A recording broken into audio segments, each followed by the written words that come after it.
Hello. Hello. So I'll stay co-host. Perfect. So the only thing, Emmy Lou and Barbara may be a little bit late joining. Okay. So hopefully John Colton will be in. Do you want me, should I just share my screen for the presentation, I guess? You tell me whatever's most helpful to you. I think I'll be okay. Okay. I'm running it. I have such tech PTSD. Can I just tell you that much? So what I'm seeing is presenter view, but it might be because I'm the host. I don't know if that's why, but I am seeing your presenter view, not the That's weird because what audience looks like view. it's on the screen. Stop share.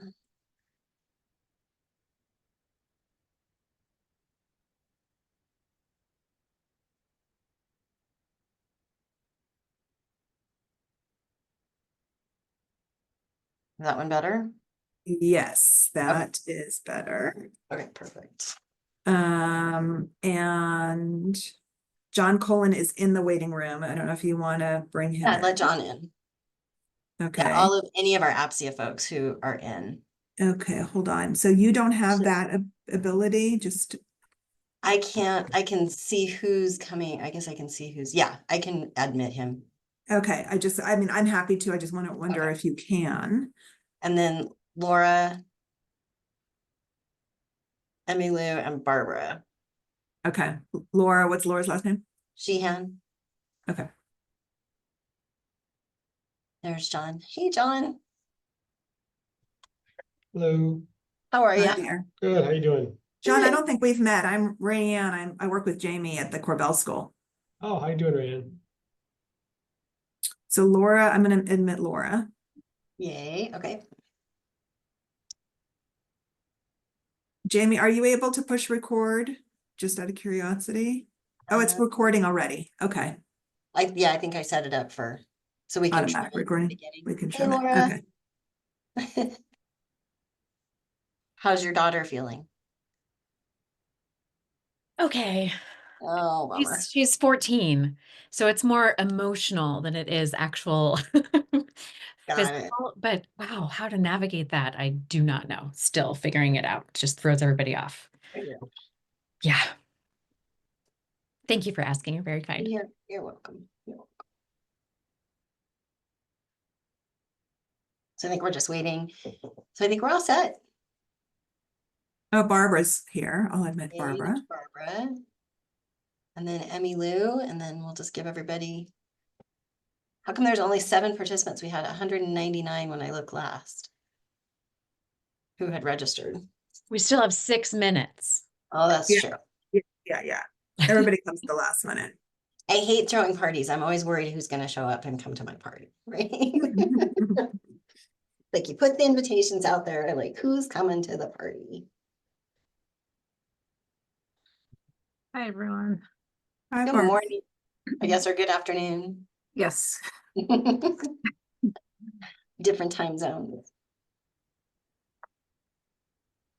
Feels So like Jamie, I'll just before we get started, I'll just disappear myself and mute myself and just Okay. be here in the background. And I'll- you can message me on Teams or I would say on Teams if you need me to do anything in specific. Okay, thank you for just helping get people in, and I'll run the slides for What everybody. about the chat? Do you need me to do anything? Oh, maybe. Would you be able to monitor chat? Because we're going to invite people to put questions in the chat kind of throughout the presentation, and then at the end, we're coming back to answer any questions. Yeah. Are you going to facilitate that? Are you gonna, because I can do it verbally or just Actually, yeah, if you wanted to monitor questions and just kind of bring in and say we've got a question about blah blah. yeah, And then I can do that too. all of us can answer does that feel good? Okay. Yep, I'm happy to do that. and we'll have the slide deck running, so we won't have to share screen or anything. Right. Yep. Right. Yeah. I'm running the slide deck. Okay. So I'm going to shut the participants out. So I don't see that screen. Do we need to just like signal to you next slide, or? Sure. Okay.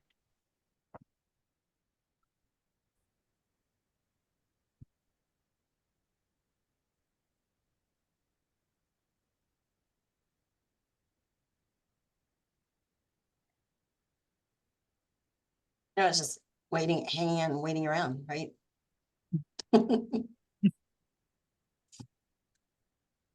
When does everybody wrap up? Are you guys not till? I think most everybody's on the semester. I think we're one of the few on a quarter, right? Yeah, UCSD is on the quarter and Stanford, I think, might be on the quarter. I can't remember. I don't think of any other APSIA schools in the quarter. University of Washington might be on the quarter system.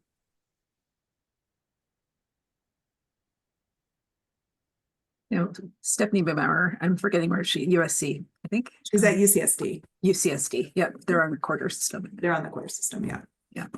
Um, It's where I graduated from. oh yeah. We're on fall break, Hmm. so halfway through.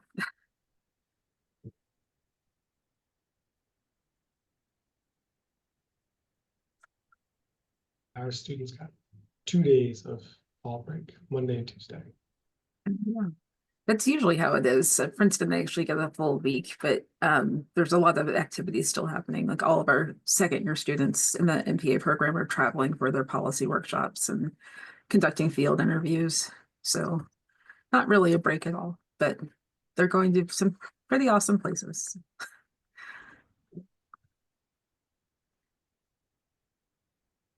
Like where do they go do that work? Oh, so we have trying to remember all the different locations. I have them kind of in front of me. Let me see where everybody's going. Most are international. So Saudi Arabia. Let's see where else. China. I think I think we have a group that went to China.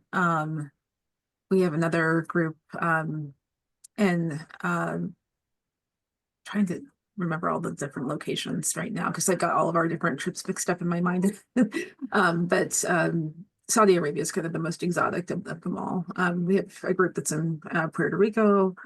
And Real quick, sorry to interrupt. Is Emmy Griffith who we're Yeah. looking for? Okay, I'm gonna. Yeah, Emmy Lou. Yeah, Emmy Lou Griffith. but yeah, they're just kind of traveling the world. So Nice. Yeah. My travel bug is very itchy. oh, okay. Got it. Good morning, or hi, Emmy. I won't say good morning, good afternoon, like I'm. Hi. I'll just give everybody a few more minutes.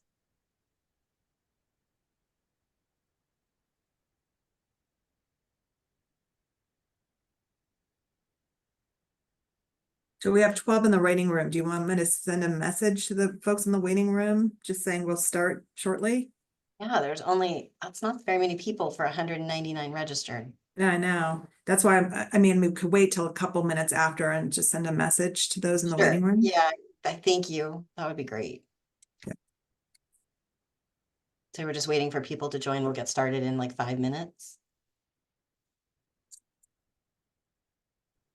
Just said we will begin shortly. Yeah.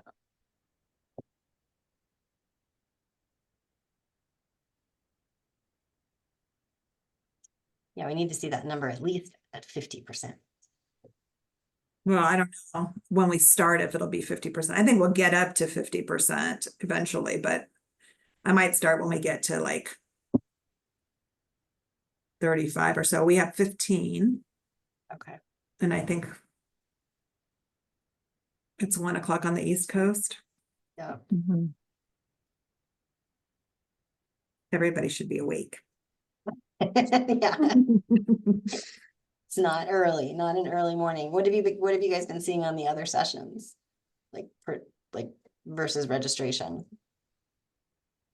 Maybe about 50%. If I remember correctly. I think the last one we did was the CRS one. That's the last one I was involved in.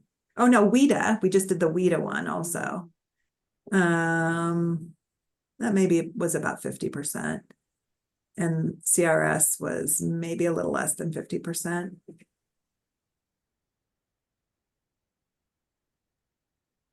But if folks know that we're recording it, that's the other. I Right. know. I know, we didn't like publicize that we were gonna record it, but. They assume, I think it's an assumption, right? Oh, I can watch it afterwards. I always appreciate when they at least register, so you know there's interest. Yeah, that's true. That's true.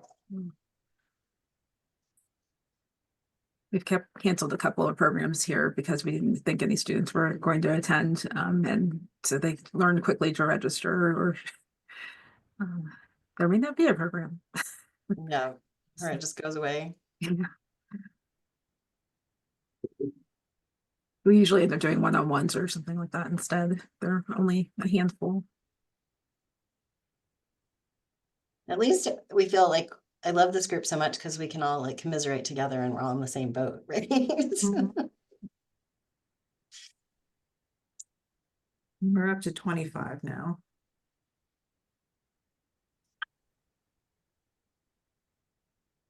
Yeah, we can give it a few more minutes. 26. This isn't helping my party anxiety.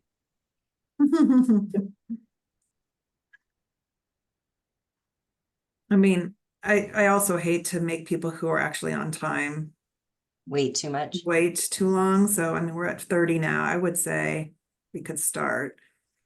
I know more people will come, but it's their problem that they missed the first part. That would be my vote. You guys feel good? All right. You want me to admit them? Yeah, go ahead and let everybody in. Are we all introducing ourselves or what are we doing here? I'm introducing everybody, Okay. if that's okay. Is that all right? And then I'll jump into my section and then John's after me. And then I think Emmy and then Laura and Barbara, right? Jamie, do you want to introduce me before I go off camera since I'm going to come back on at the end for chat? Sure. Okay, and then I'll go off as soon as you introduce me. Sure. Okay. Here we go. Okie doke.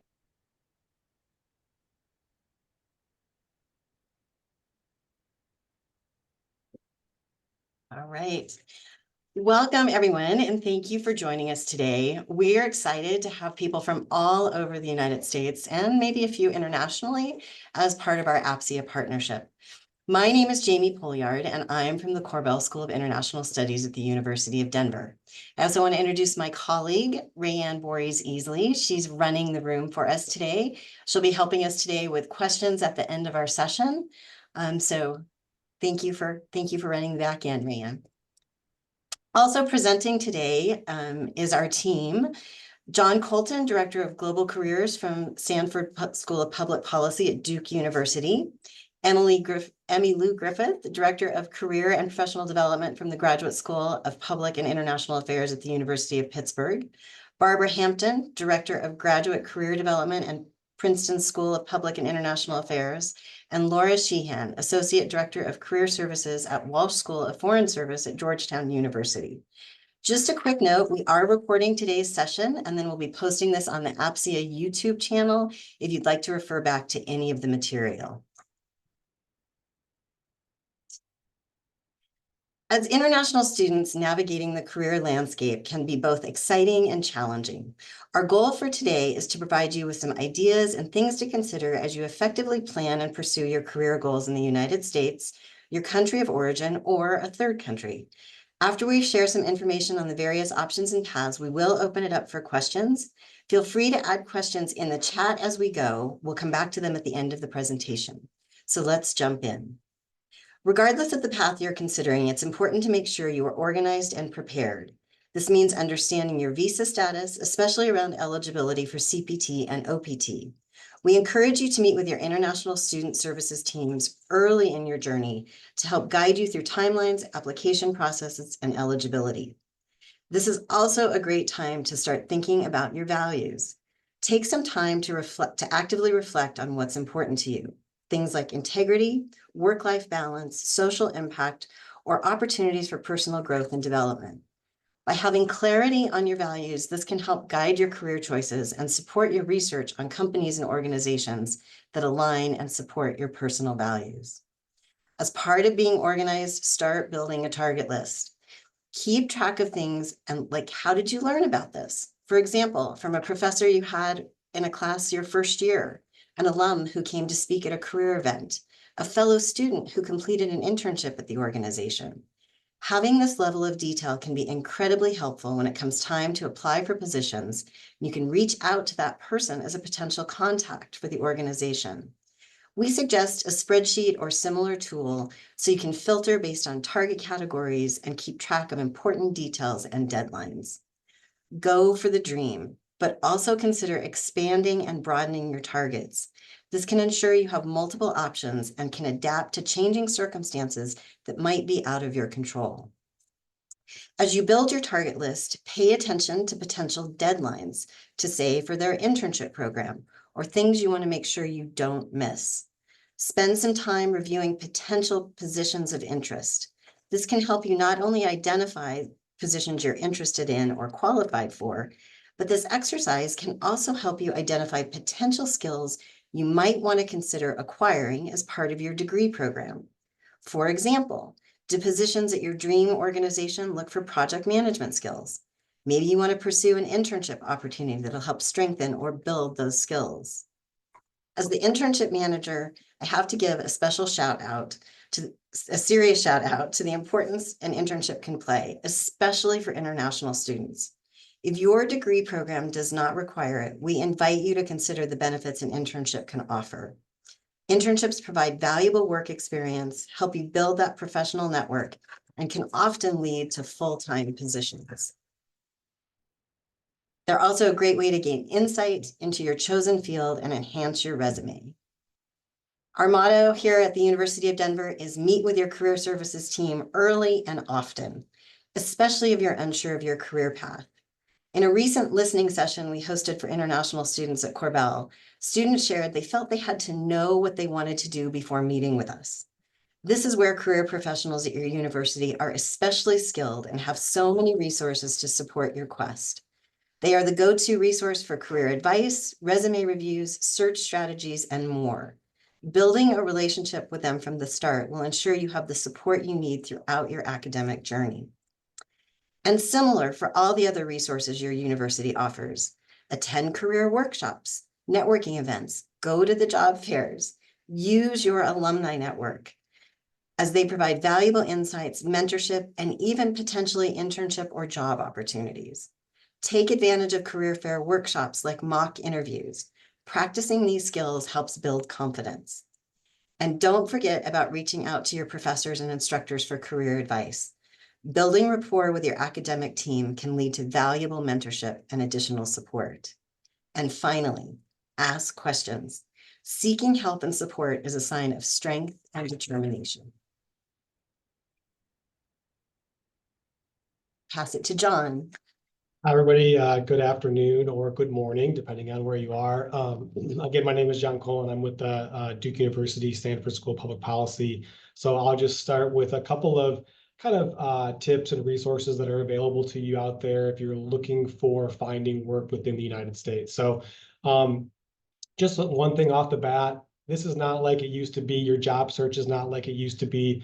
It would be really nice and easy to be able to go on a website like Indeed, find a job, submit your application, and just sit back and wait and watch the interviews and job offers come in. But it's not like that anymore. We have to take advantage of all the available resources that are available to us. So I'm going to go through a couple of those resources, and then we'll talk about some other university avenues that you can go into.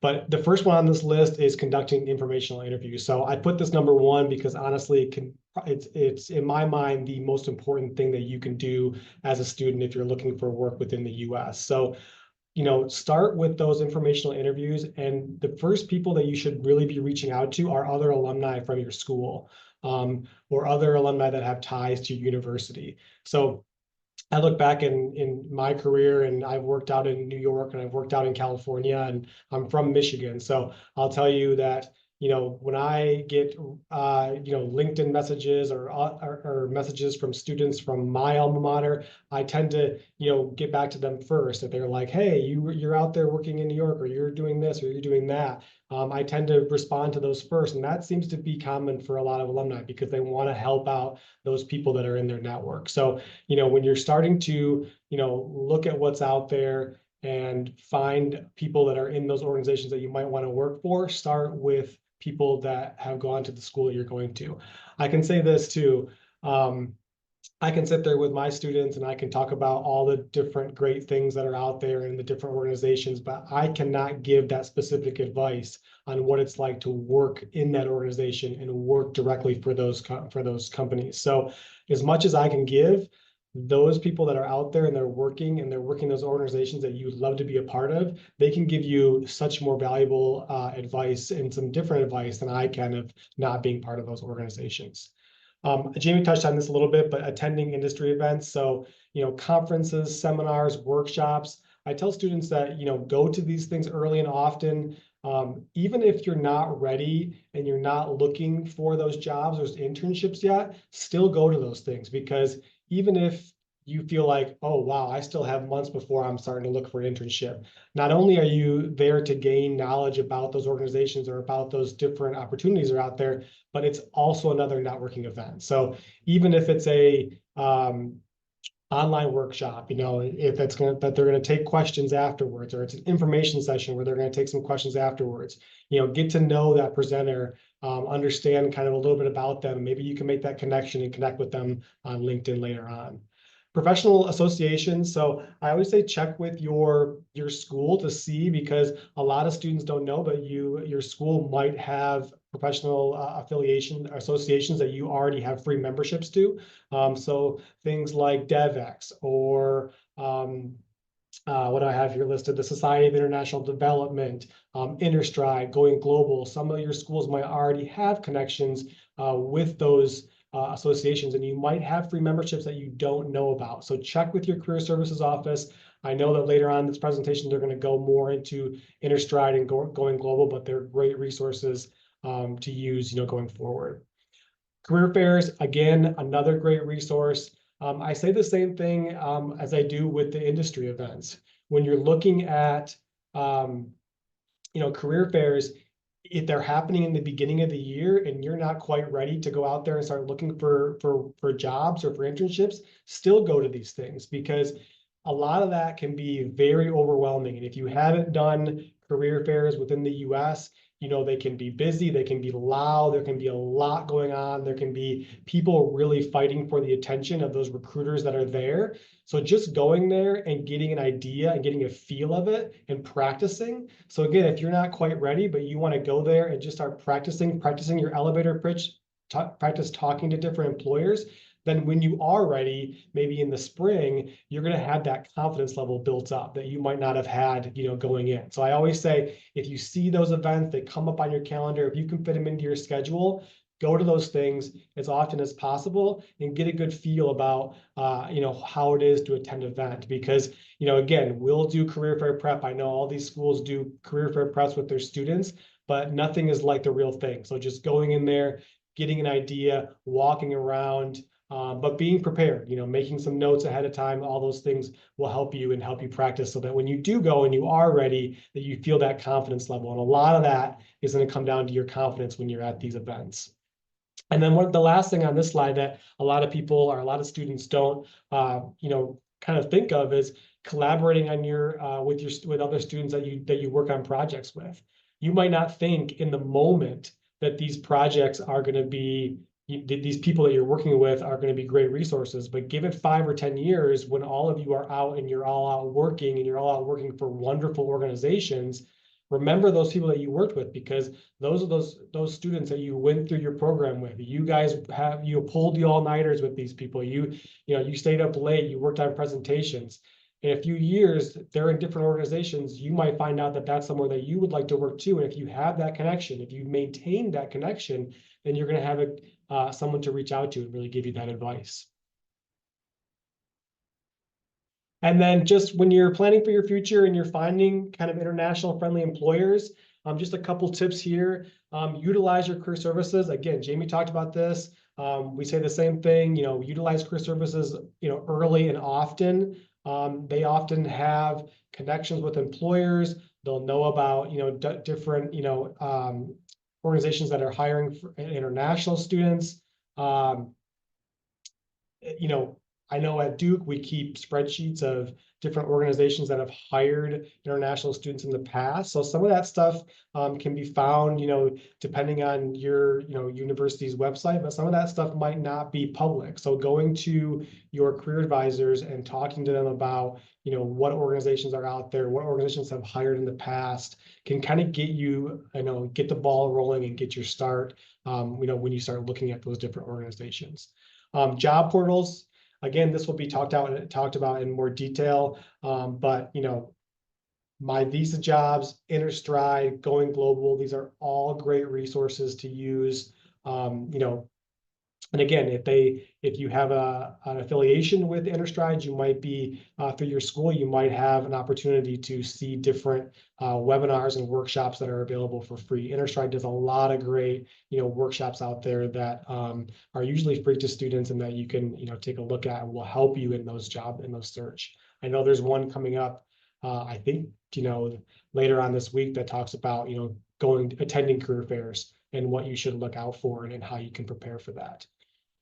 And then definitely always do your company research for finding out different employees that might have a history of sponsoring work visas. So the U.S. Department of Labor, their H-1B Employer Data Hub, if you can just Google that, you don't have to know the website, but if you just Google the U.S. Department of Labor H-1B Employer Data Hub, the first search that will come up will take you right to their hub, and you can find different organizations that are there and that are sponsoring for work visas.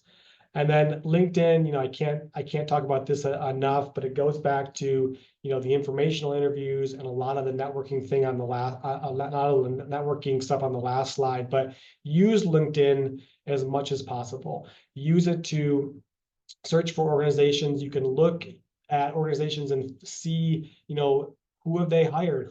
Where are their people that are working there? What different countries are they from? You can actually see a breakdown when you go to their organization pages, and you can see, do they have employees from all over the world? Where are they hiring from? And then just know that, LinkedIn doesn't have an actual a drop down that will, show you, companies that are hiring or sponsoring students, but add those keywords, add those keywords of H-1B or add those keywords of visa sponsorship within your searches within LinkedIn, and then you can actually look at those job titles that come over. Read those job descriptions thoroughly, because a lot of them will have that built in there, whether they're sponsoring or not, and then you can know if you want to move forward with those organizations. So those are just a few tips and tricks for what you can do for looking for jobs within the U.S. and finding those international employers. And then I think from there we're going to move on to finding employment in your country of origin. Okay, great. Thank you, John. My name is Emmy Griffith, and I work at the University of Pittsburgh Graduate School of Public and International Affairs. So we're going to go over just some tips and tricks for if you're interested in returning to your country of origin after graduation. So you've heard some great advice already, and a lot of that can certainly apply to searching for a job in almost any country, any location. But there are some things to keep in mind if you are returning to your own country that may be particularly helpful. So we're going to go over just a few of those today. So the first thing is I think oftentimes when I'm meeting with international students, it's kind of, where do I start? What do I do if I want to take on this job search? What are some actionable items that I can do now, regardless of where you are at in your program, to help get you ready for that? So one of the first things I always recommend is looking into recruitment cycles that are in your home country. This may vary widely depending on the sector that you're interested in and the location, but it can help you to get a better grasp on the timeline that you should be looking at in terms of when you should be putting applications in and preparing all of your materials. So some companies have very seasonal recruitment times that maybe align more with an academic year. Sometimes they're just as needed, and that's going to vary a lot by different locations. So looking into that ahead of time is going to ensure that you're going to be ready for those applications when they pop up. I know we talked a little bit about joining professional organizations already, but looking for industry-specific organizations in your country where you can network and access job listings. And another thing to emphasize with these professional organizations is oftentimes they may even offer different types of certifications or courses, things that will really bolster your qualifications, just any additional information and qualifications that you can put on your resume through some of these organizations. And kind of tied to all of this is identifying your network. And I'll go into this a little bit more in the next slide, but just to kind of tie it back to everything is to be able to identify that network in the country that you're interested in so that you have somebody to turn to get some of this information. So they may have insight about recruitment cycles, specific professional organizations that they would recommend that you join.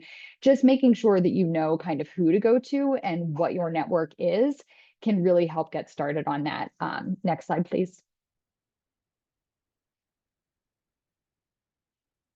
So identifying your network. So we encourage you to think holistically about your network and reaching out to contacts and let them know about your post-graduation plans. So in this case, if you are thinking about returning to your country, that network might look very similar to what has already been discussed in the US, and we certainly encourage you to utilize that. But I would also say start thinking about the network that you may already have in existence in your country. So talking about former employers or internship supervisors, maybe from undergrad, faculty and other advisors, family, friends, and alumni who live in that country. And again, utilizing your career office certainly to make some of those connections for you with the alums can be really helpful. And thinking about it also if you went to undergrad in your home country, thinking about that alumni network that exists as well. So if you kind of start thinking about it like that, it doesn't feel quite as intimidating because you really have a lot of contacts that already exist. And sometimes it's just a matter of, reconnecting with them or making certain that they are aware that you're, hey, I had this great experience, in my grad school program, and now I'm planning on returning and pursuing a career in my field. And I would love to speak to you at some point about what that path has looked like for you, what are hiring trends, that kind of thing. So again, definitely utilizing the alumni connections can be a really, really strong thing to do. Also leveraging your experience in the US. So you have a really unique skill set that you have gained while here, and then being able to take that internationally with you. So being able to strategically present that information can really make you a valuable candidate. So just some things to think about as you're trying to figure out, kind of how to best position yourself and reaching out to people and updating your resume. Definitely highlighting language skills. So whether you're bilingual, multilingual, that is a huge skill set to have, and making certain that that's highlighted on your resume. Emphasizing cultural competence, showcasing your ability to navigate different cultures. This is really valuable in a globalized workplace, and it can really differentiate you from other candidates. So start thinking about maybe some examples to be able to use in a cover letter or in an interview of a time where this has come in handy for you, where you, have been able to demonstrate different examples of cultural adaptability. So maybe there have been times where you've had to adjust your type of communication style while in the US, or different types of teamwork situations that have come up that have really have allowed you to showcase these skills. And then updating your resume, tailoring your resume to reflect your international education and any relevant projects, internships, research, any volunteer work, any type of involvement that you've had here, and making sure that that's all accounted for on your resume and focusing on skills that are in demand in your country. So if you haven't yet, I would definitely encourage you to take a look at some current job postings that are in the country that you're interested in. and just kind of seeing what's really being stressed and then making sure that those are reflected on your resume. They may look a little bit different, depending on the country. So just making sure that you're having the right type of information reflected on your resume. If you have those skills, making sure that it's on there. Next slide, please. So we talked a little bit about this. I think, did this go backwards or forward? Sorry. One more, there we go. So I included some international career resources here. There are obviously a whole slew of them out there, and I know we're going to go over some different demos of different sites as well, but I just wanted to include a few that I know I've heard our students speak well about, that they've had some success with, both for internships as well as jobs. So just a couple of links that will be included in this. Next slide, please. And then I wanted to end with just some advice from a recent grad. So May just graduated from our program just this past April, and she had planned on returning to Beijing after graduation, and she is currently working there as a research assistant at the International Food Policy Research Institute and doing very well. So I had reached out to her when I knew that I was doing this session, just to kind of pick her brain a little bit about, what that job search looked like for her, if she had any advice. So some of what you've heard from my slides today have been advice that she had. And then this was kind of her closing piece of advice, which is that finding jobs can be difficult. Don't be discouraged or sad or starting to question yourselves. There's always one waiting for you. Be prepared, be ambitious. Don't question yourselves. You're the best. So basically, her advice was, just kind of figure out all of the things that we talked about today. She really emphasized the networking and making sure that you're reaching back out to people who are in your home country and putting that out there that, she said she started saying, hey, I'm coming back and I, want to work in this type of area. And do you have anybody that I can connect with? Who can I speak with about what the market is like right now? Can somebody look at my resume or my CV to tell me if I'm on the right path? So she really put a lot of emphasis on that, on kind of just spreading the word and really showcasing a lot of the skill set that you've had here in the US and making yourself a really marketable candidate, because you have a very unique skill set that I think will be really attractive to a lot of employers. So happy to answer any questions when we get to that portion of it, and I will turn it over to our next speaker. And that is me. I'm Laura. I'm at Georgetown University, Walsh School of Foreign Service. And I have the very great honor of speaking to all of you today about looking for a job in a third country. So not your home country, not the United States, but somewhere completely different.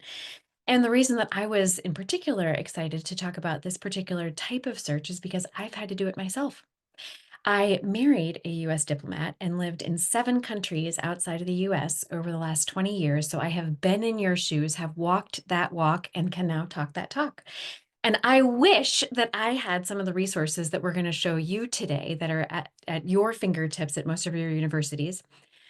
Before you get started, just like you did when you were kind of figuring out where you wanted to go to school, you definitely want to be considering things like your language skills and cultural fit. So is the country that you're thinking about a place that you would like to live in, some place where you could easily and quickly assimilate? What are the visa and work permitting requirements or restrictions, because you need to be able to show that you can work in those countries?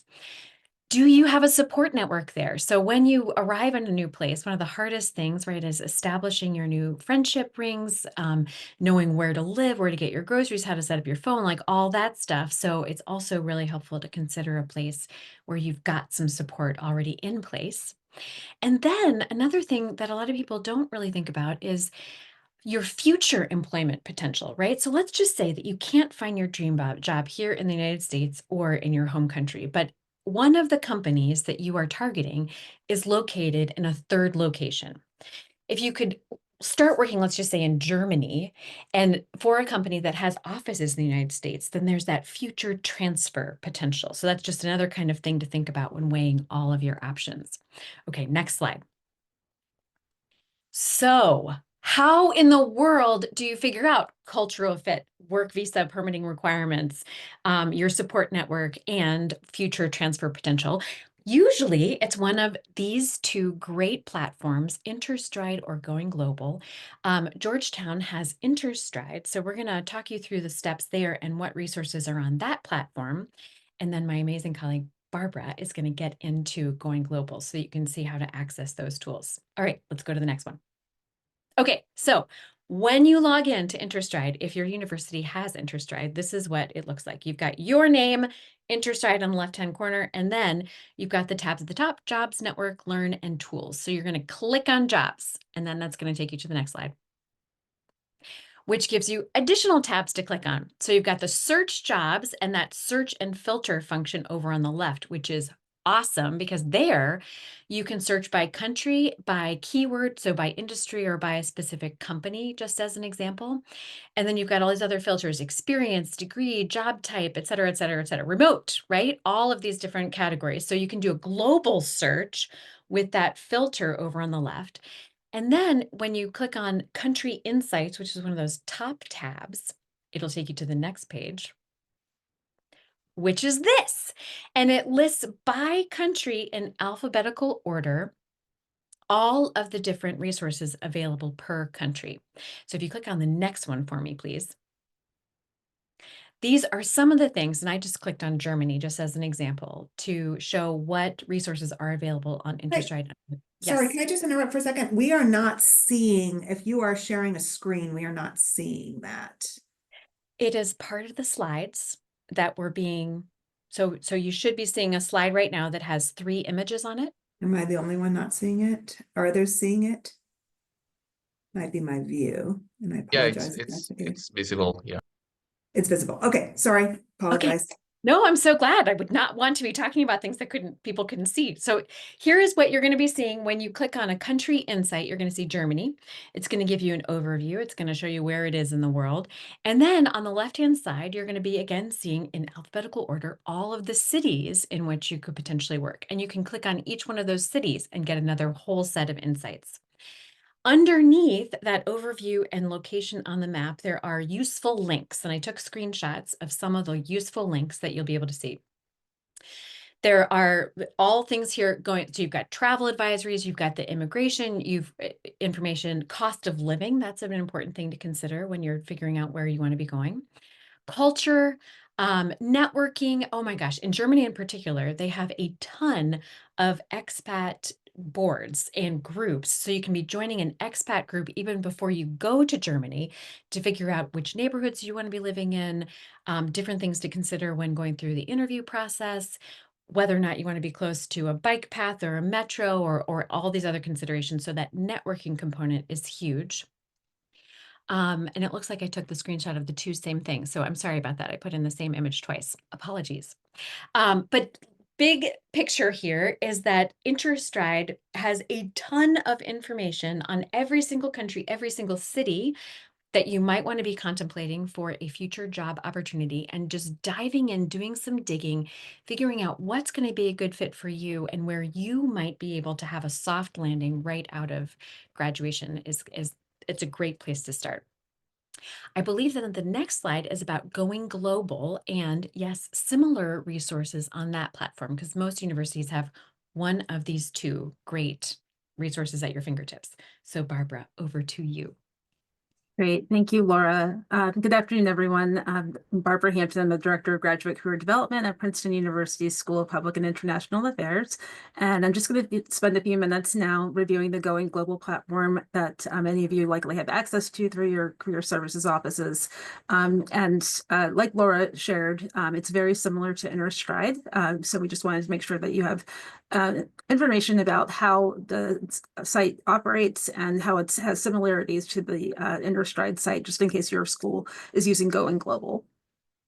So just for some background information, Going Global is a service provider that provides job searching and internship information for a number of different countries. You can see on the right there a list of all the different countries that are actually providing country guides. And for within each country, there are also city guides that will be available to you. On the next slide, you'll be able to take a look at specific resources by country.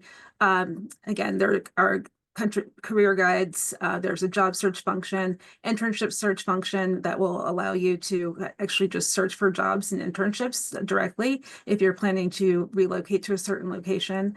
The really interesting part about the site that I love highlighting for students is the fact that you could see employers in the US who have hired used the H-1B visa process or OPT in order to hire international students. You'll actually be able to go into that part of the site and see a spreadsheet essentially of all of the different employer names, the job titles that they hired for, the salaries that those individuals were earning, and information about when the hiring happened.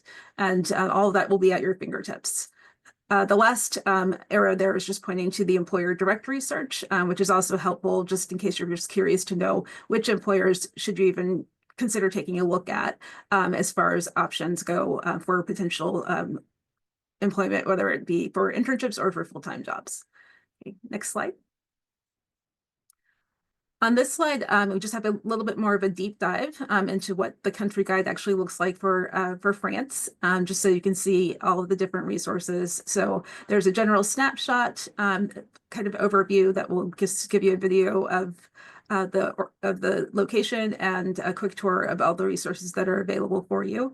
There's again just another view, but information specifically about finding a job, hiring opportunities, actually how to get the job, professional networking and personal branding, living there, and then your general resources. And so on the next slide, or actually, I'm sorry, on the right, if you can go back for just a second, thank you. So finding a job, we have the job search resources. There's actually, for those of you who are not interested in working for private sector organizations, but you really have a passion for public service and they're looking to work in nonprofits and NGOs, there's a whole list of those organizations by country. There are hiring opportunities at top organizations, industry trends to let you know what sectors will likely have job openings in the coming months.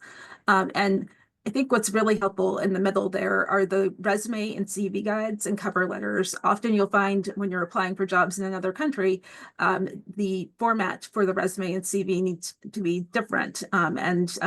The same thing kind of goes with interview advice. Some things that might be culturally okay in the United States might be very different in another country. So having that information at your fingertips is really important and very helpful to you, along with work permits and visas information as far as what you would need if you were to go to work in that location. And then at the bottom, there's just professional and personal networking again, with professional associations, which we've been talking about, corporate and trade groups, and then individual networking advice. And then at the very bottom, just advice for living there. Some of the cost of living information that Laura mentioned in Inner Stride would be available in that section, and additional country resources. And on the last slide, we just have a kind of overview of the H-1B plus database that I mentioned earlier.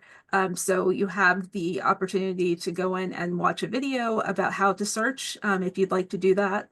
There's also information about just kind of going through and just doing a basic search or going to that H-1B search in particular to look at to browse the H-1B employers or to browse those OPT friendly employers.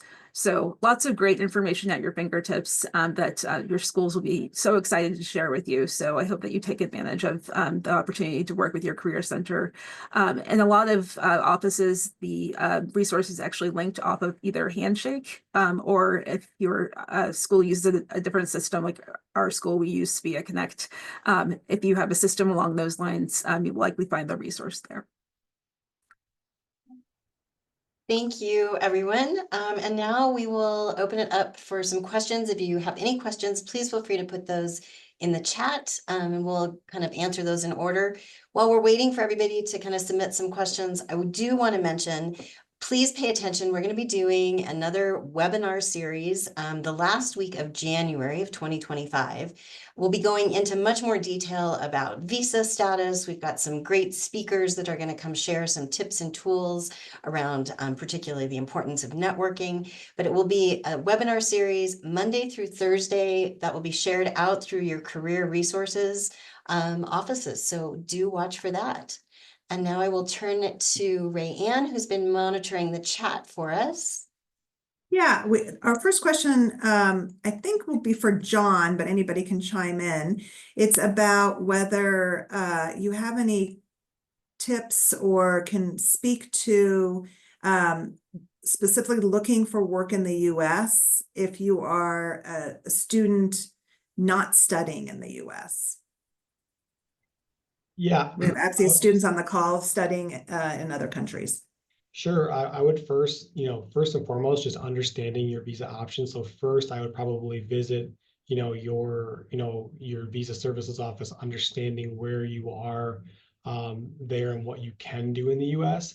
And then just kind of like what I wish I had a magic wand to tell you, what the best things to do, but it can be difficult, but it's far from impossible. So honestly, going to your career services would be my first step. Talk to your career services department, see what organizations are out there that have worked with students in the past. So if they have posted jobs within your school last January, then there's a very good opportunity that those type of roles might come up, this January, this February. So, utilizing your career services and utilizing their connections would kind of be my first stop to kind of see what's out there. And then after kind of pinpointing those organizations, again, going back to kind of my section of the slides is, finding those alumni or finding those resources out there through networking, looking through LinkedIn. So once you find these organizations that do sponsor, that do have options for you to work in the US, finding people through LinkedIn, making those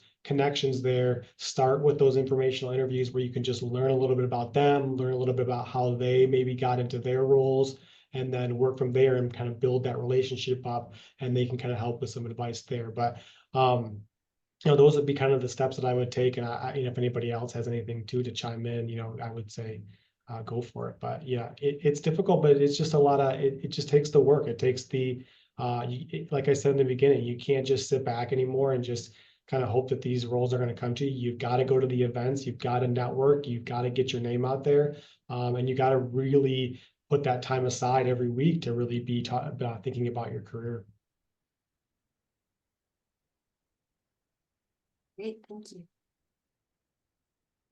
And I think we have one more question in the chat. I'll go ahead and I'm wondering, before we do that, does anybody else want to say anything, add anything to what John just said? No? Okay, go ahead, Jane.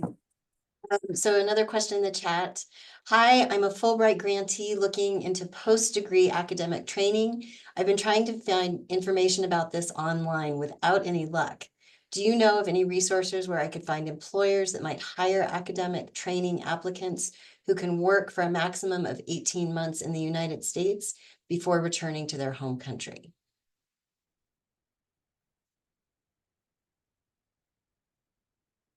Does anyone feel comfortable taking that question?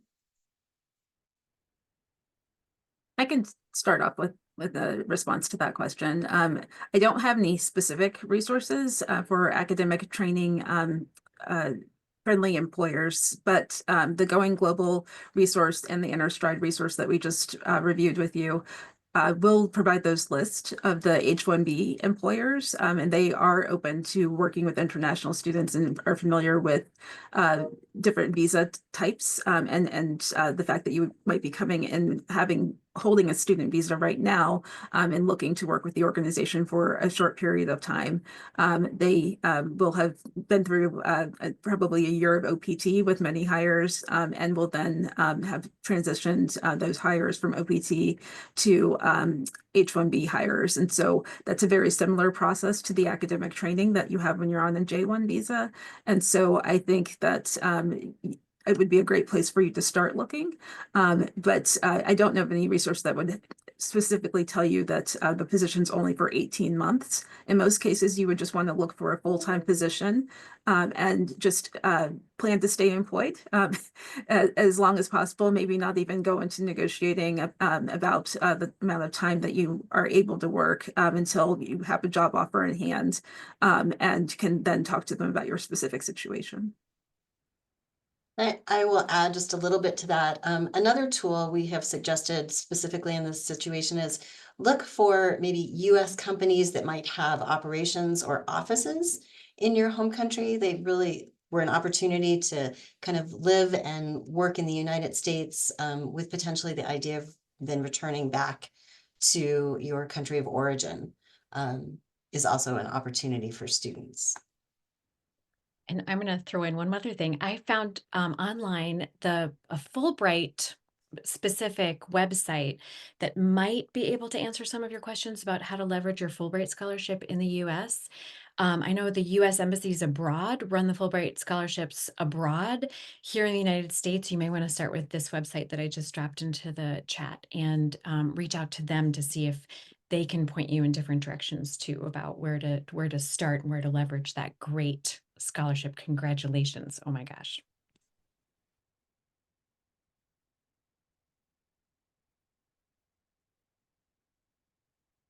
Perfect.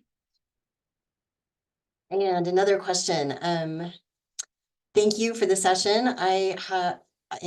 Having a social security number a prerequisite for applying for jobs under OPT as well? And I would say yes, is a requirement.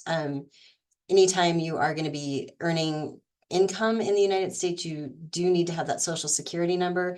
Just a reminder, social security number is not work authorization. We've had that question a lot too. Does that answer your question? Anybody else want to contribute to that as well?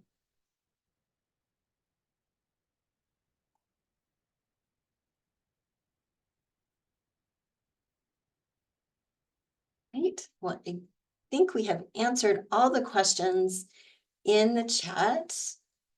There we go. We have one more. For students waiting for OPT, CPT, still in their first year of study, when realistically would we start applying for jobs? Do I have a volunteer from our panel to take that one?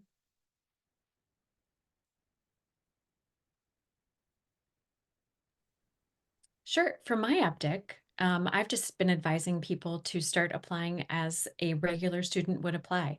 So if you're looking for summer employment, my advice is usually start now. But you're going to start seeing more relevant vacancy notices in the January, February timeframe for jobs for summer and then going back.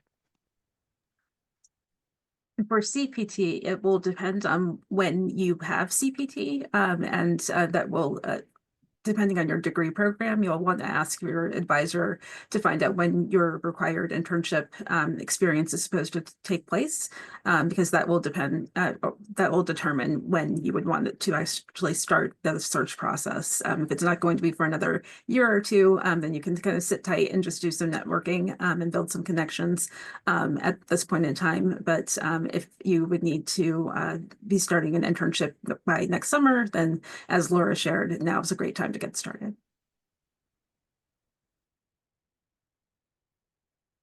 Great. And while we're giving everybody a few more minutes, if there's any more questions, please feel free to throw them in the chat.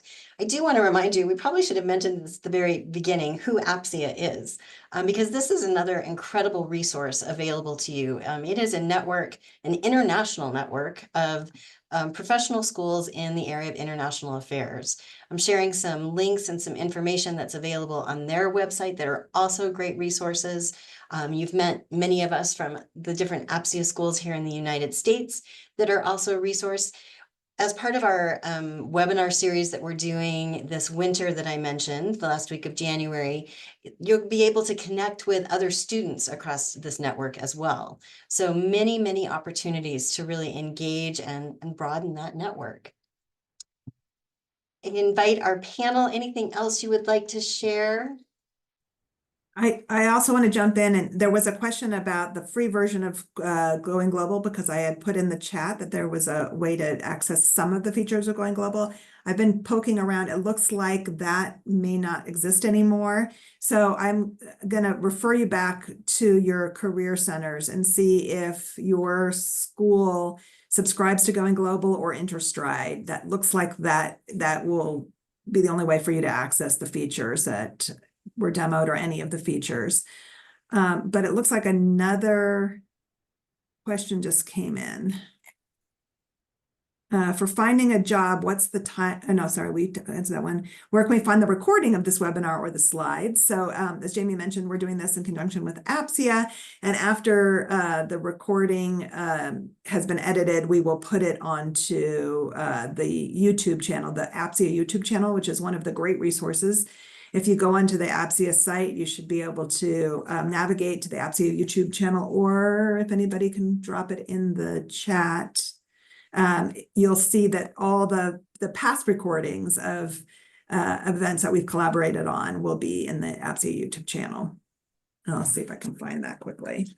Perfect. Thank you, Rayanne. It does look like we have one more question.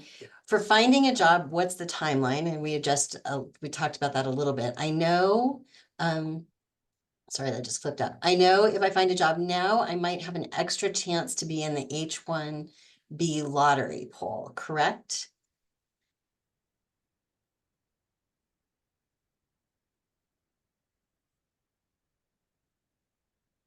Can I invite anyone from the panel?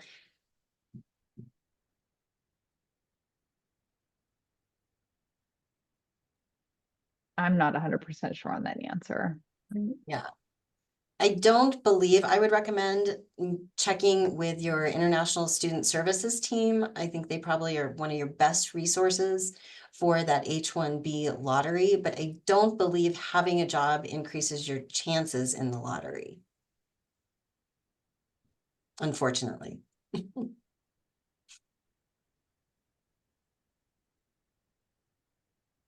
And I'll just quickly add, the earlier you can land a job, the more likely it is that you could enter the H-1B lottery. So from that optic, yes, the earlier you get a job, the more likely it is you can enter the lottery and then have a second chance while you're still here on OPT.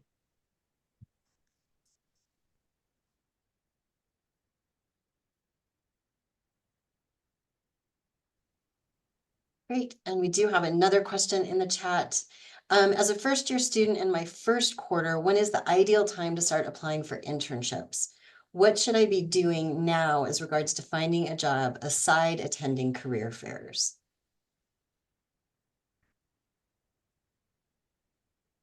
I'll just say, I know for our students in our program, a lot of those internships are not going to really even be posted till that December, January, February timeframe. So, we tell our students right now is, start, doing all those, making sure that your resume is good, making sure that you have a good cover letter, making sure that you've done some mock interviews, you're going to the events, you're doing those networking things, and then you're waiting for those roles to pop up in that kind of early winter time, sometime around January usually for us. And John, can I refer another question to you? Because you talked a little bit about this in your presentation, but is there a list of companies that sponsor H-1B visas? I don't have a list. I'm not sure if anybody else on here knows of a list, but I do not have a list of companies. But that resource you cited. Yeah, I can just jump in and say that both Going Global and InterStride does have that list of past sponsors. There's no list that I know of that exists of folks who are willing to sponsor in the future. And I just dropped in the H-1B visa jobs, and here is the list of 2023 H-1B sponsors.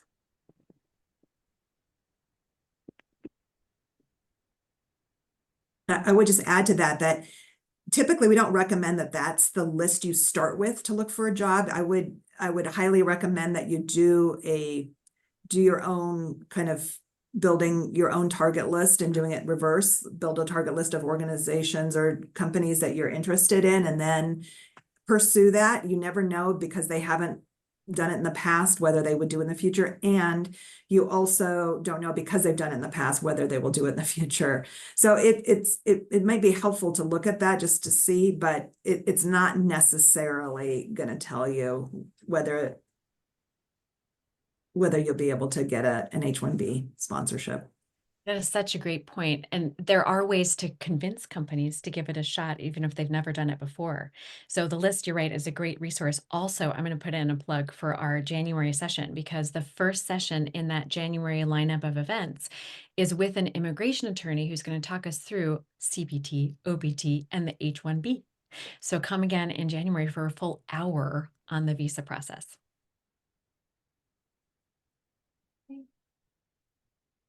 Well, with that, thank you, everybody. This will be, again, posted on the APSIA YouTube channel. So if you want to refer back to it, and we look forward to seeing you in our January webinar series. Have a great rest of your fall. Thank you, everybody. Thank you. Thank you.